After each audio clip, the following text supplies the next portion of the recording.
Adik Iman. Adik Iman ngapa? Kak Noh dah masak. Abang Syukri pun dah balik. Adik Iman, kita makan sama-sama ya. Kak Noh masak tak sedap macam makanan yang selalu Adik Iman makan. Adik Iman makan ya.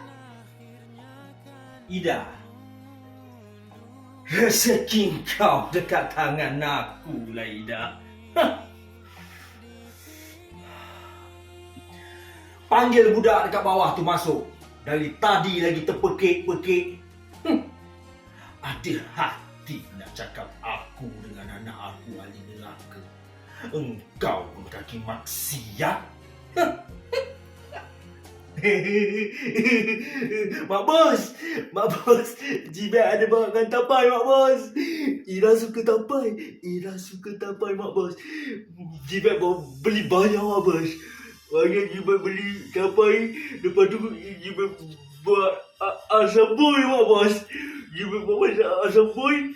Jibat ada Ira.